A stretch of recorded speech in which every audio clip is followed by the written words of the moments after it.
Waktu di Dressrosa, Bartolomeo bisa menghantam Gladius tanpa harus menyilangkan jarinya. Sebenarnya itu bukan gak disilangin, tapi disilangin duluan jarinya. Ada jurusnya Homage Shinken yang mana kemudian diperjelas di versi anime. Di mana awalnya dia menyilangkan jari di tangan kirinya, kemudian muncullah perisai di tangan kanannya. Apabila perisai sudah tercipta, Bartolomeo tidak harus terus-terusan menyilangkan jarinya. Contoh di chapter 757, ketika dia selesai membuatkan tangga untuk Luffy. Juga di chapter 773 ketika dia menahan serangan Hakuba. Termasuk ketika dia menggunakan Bari-Bari no Pistol karena dia sudah memiliki perisai di tangannya.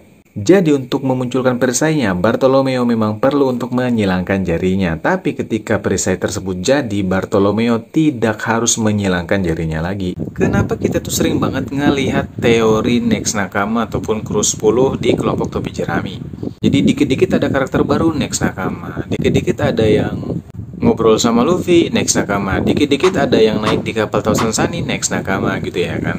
Karena berkaca lagi pada One Piece chapter 1, dimana ketika Luffy berlayar, memulai pelayarannya ya setelah dia menghajar Lord of the Coast itu, Sea Kings yang kecil itu dia berkata, dia perlu mengumpulkan kru setidaknya 10 orang.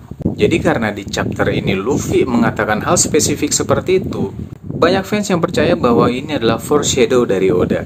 Dan bahkan untuk di One Piece Wiki sendiri, perhitungan 10 orang ini itu tidak termasuk dengan Luffy. Yang artinya dari asumsi penulisan di One Piece Wiki akan ada satu orang lagi yang bergabung di dalam kelompok topi jerami, dan sepertinya banyak fans One Piece yang lain juga memiliki pemikiran yang sama. Di SBS volume 105 ada dua teori yang kejadian. Yang pertama mengenai garis keturunan Zoro yang masih berhubungan dengan Ryuma. Ternyata kakek dari Zoro bernama Roronoa Pinzoro. Yang mana kemudian Roronoa Pinzoro ini menikah dengan seorang gadis dari Wano. Gadis ini bernama Shimotsuki Furiko. Dan Shimotsuki Furiko ini adalah kakak dari Shimotsuki Ushimaru. Jadi Zoro masih memiliki garis keturunan Ryuma dari neneknya. Yang kedua sih mungkin lebih ke arah kecurigaan ya, karena setelah One Piece chapter 1051 rilis, cukup banyak fans yang mencurigai Tama itu sebagai Kurozumi. Karena dalam flashbacknya, tertulis Kurozumi di makam orang tuanya tersebut. Yang mana hal ini tentu saja tidak bisa dengan mudah disadari oleh semua orang. Kemudian di SBS 105 terungkap bahwa Tama memang dari keluarga Kurozumi.